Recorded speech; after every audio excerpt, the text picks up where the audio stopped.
வணக்கத்துக்குரிய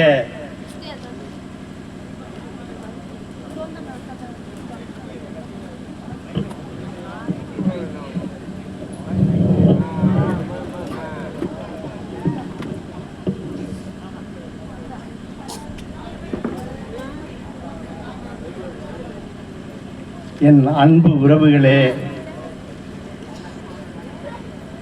நண்பர்களே, அண்ணன்மார்களே, அப்பாமார்களே, உங்கள் அனைவருக்கும் எனது தாழ்மையான வணக்கத்தை தெரிவித்துக் கொள்கிறேன். தெரிஞ்சோ தெரியாமலோ இந்த கிராமத்தை நேசிக்கிற பழக்கம் எனக்கு வந்துவிட்டது.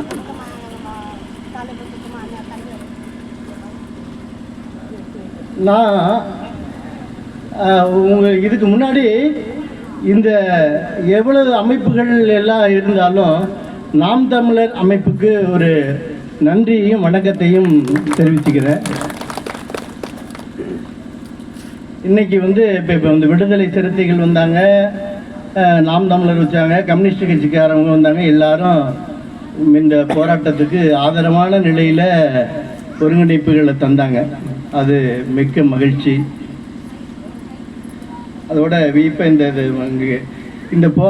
இந்த ஒரு களப்பணியில் இன்னைக்கு நடக்கக்கூடிய நிகழ்வில் ஒரு மதுக்கடையை எடுக்கிறதுன்னு சொன்னால் அவ்வளோ ஈஸான நிலை இல்லை.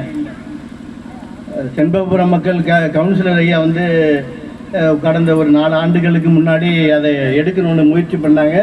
மக்களை திரட்டினாங்க. பெரும் ஆரவாரமாக கூட்டமாக வந்தாங்க. ஒன்று பண்ணனாலும் என்னென்னா, அந்த ஐயா சொன்னது மாதிரி பண்ணிவிட்டு அவங்க அப்படியே கலைஞ்சாங்கன்னா அது கலைஞ்சிடும்.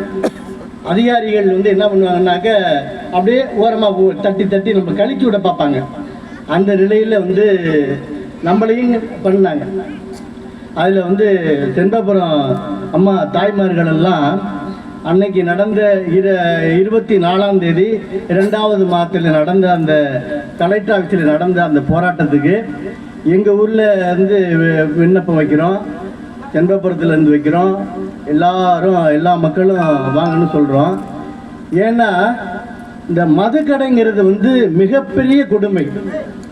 எங்கள் ஊர்லேயே ஈசா பக்கத்தில் இருக்கிறதுனால வேலைக்கு போகிறாங்க பிள்ளைவா, அப்படியே போய் அதை வாங்கி குடிச்சிடுறாங்க.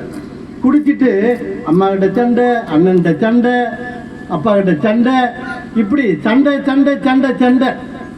இந்த சண்டையே போட்டு நாங்கள் மது குடிக்கிறது இல்லை, மாமிசம் திங்கிறது இல்லை. நான்லாம் இருந்தாலும் இந்த நேசிக்கிற ஒரு பண்பாட்டினால, இந்த பிள்ளைங்க மேலே இந்த அக்கறையினால இந்த மதுக்கடையை எடுத்தே ஆகணுமே அப்படிங்கிறதுக்காக நான் முயற்சி பண்ணி அம்மா கலெக்டர் அம்மா சரி, எஸ்பி இருந்தாலும் சரி, ஐயா நம்ம முருகராஜ் ஐயா டிஎஸ்பி இருக்காங்க, அம்மா கலெக்டர் அம்மா இருக்காங்க. எல்லாருமே கடுமையான எங்களுடைய இந்த செண்பகபுரத்து பிள்ளைகளை ஏம்மா இந்த திங்கக்கிழமை நம்ம போகணுன்னு சொன்னால் அந்த திங்கக்கிழமை வந்துடுவாங்க. ஒரு 10 பேர் வந்துடுவாங்க.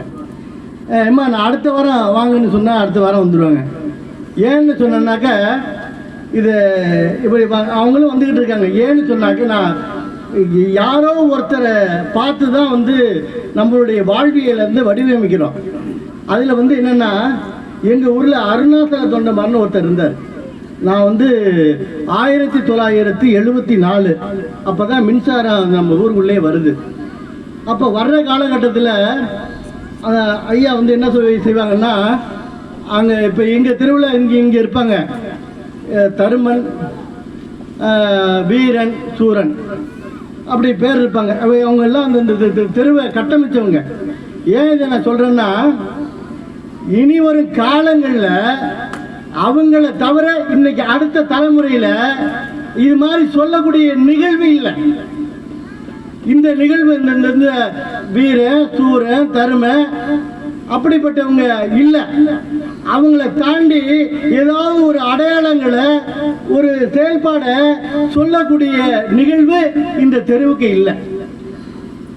அப்படி ஒரு அடையாளத்தை யாரும் பயன்படுத்தலை. இப்போ இது இவங்க என்ன செய்யணும்னா, இப்போ இருக்கக்கூடிய தம்பிகள் பிள்ளைகளை என்ன செய்யணும்னா, கச்சை கடந்து ஒரு தெருவுடைய அணியில இவங்க நிற்கணும்.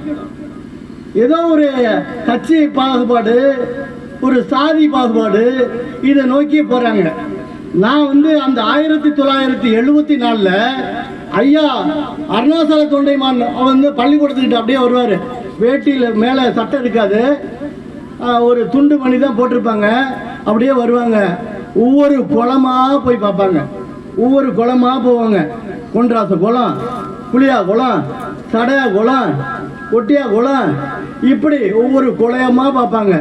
அந்த நீர்நிலையில பார்த்துக்கிட்டு ஒரு வாழ்வியல் செம்மையாகவும் தெளிவாகவும் இருக்கணும்னு சொன்னால் வேளாண்மை நல்லா இருக்கணும், நீர்நிலை சரியாக இருக்கணும். அவர் வீட்டில் தான் இந்த ஆறில் சறுக்க கட்டினது, அவர் வீட்டில் தான் இந்த கேணியெல்லாம் போட்டு கொடுத்தது, இந்த ராசு தொண்டமாருங்கிறவங்க பண்ணாங்க. இப்படி இங்கே வேற்றுமைகளே இருக்காது, ஒற்றுமை தான் இருக்கும். ஏதோ தெருவு அது ஒன்று இந்த ஒன்று ரெண்டு தான். அவ்வளோ ஆணித்தரமான ஒற்றுமையாக இருந்த இந்த கிராமத்தில் இந்த மதுகரையினால பல்வேறு தீமைகள், பல்வேறு கேடுகள், பல்வேறு அட்டுழியங்கள் இந்த நடந்தது.